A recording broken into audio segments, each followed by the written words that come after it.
Sir, আমার নাম ঘটিন্দর কুলচাটে, মানে ঘেটু। আমি বড় হয়ে চায়ের ব্যবসা করতে চাই। শুধু চায়ের ব্যবসা করতে চাই বললে তো হবে না, চায়ের ব্যবসা করে কিভাবে তুই কোটিপতি হবি সেটা স্যারকে ভালো করে শোনা। তোর বিজনেস প্ল্যানটা কি? স্যার, আমাদের পাড়ার 3 রাস্তার মোড়ে চায়ের দোকান দেব। আমার দোকানে 4 রকমের চা থাকবে।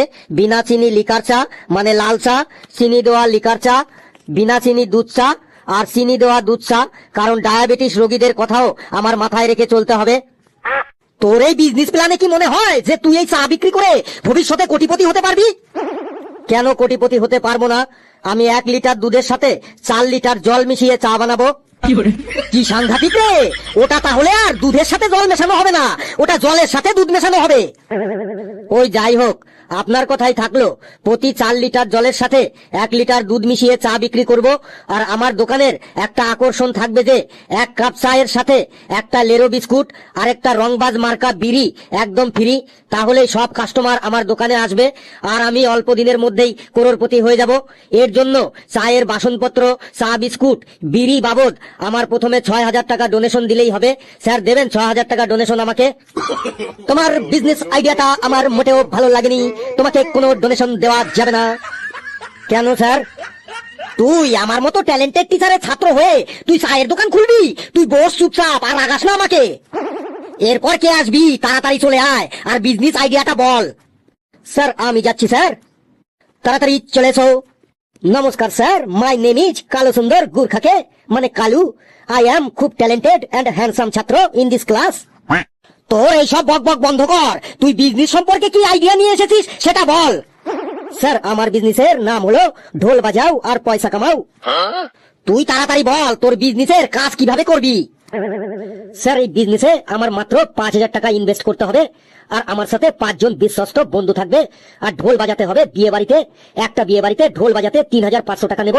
আর এই ব্যবসায় উপরি কামাইও অনেক বেশি আছে, কারণ বিয়ে বাড়িতে বরযাত্রীরা যখন ঢোলের সাথে নাচবে আর যে টাকা উড়াবে সেই টাকা কুড়িয়ে আমরা পকেটে ভরবো, সেটা হবে আমাদের উপরি কামাই। একদিনে 2টো করে বিয়ে বাড়ি বুকিং করব, একটা দিনে আর একটা রাতে। একদিনে 2টো বুকিং মানে 3500 প্লাস 3500 সমান 7000 টাকা। আর কুড়ানো টাকা 2টো বিয়ে বাড়িতে কম করে 8000 টাকা পাবো। তাহলে একদিনের কামাই হবে 7000 প্লাস 8000 সমান 15000 টাকা। আর মাসের কামাই হবে 15000 ইন্টু 30 সমান 4,50,000 টাকা। তাহলে বছরের কামাই হবে 4,50,000 ইন্টু 12 সমান 54 লাখ টাকা। 6 জন যদি 54 লাখ টাকা ভাগ করে নিই, তাহলে মাথা পিছু আমাদের বছরের কামাই হবে 54 লাখ ডিভাইডেড বাই 6 সমান 9 লাখ টাকা। এই 9 লাখ টাকাকে যদি 12 দিয়ে ভাগ করি তাহলে হবে 75,000 টাকা। মানে আমাদের মাসে মাথা পিছু আয় হবে 75,000 টাকা, যেটা একটা ইঞ্জিনিয়ারও কামাতে পারে না।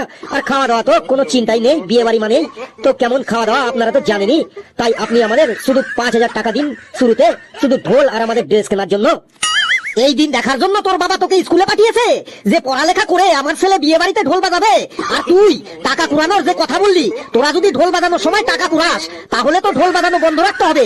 আর বাজনা বন্ধ করলেই তো বরযাত্রীর হাতে তোদের মার খেতে হবে। তখন তোর আর তোর বন্ধুদের অবস্থা কি হবে একবার ভেবে দেখেছিস? স্যার, তার জন্যই তো আমার সাথে যে ছেলেদেরকে রাখবো তারা টাকা কুড়ানোর এক্সপার্ট হবে। এক হাতে ঢোল বাজাবে আর এক হাতে টাকা কুড়াবে। এই ব্যবসাতে আমি 1 টাকাও ডোনেশন দিতে পারবো না, কারণ বিয়ের সিজন সারা বছর থাকে না।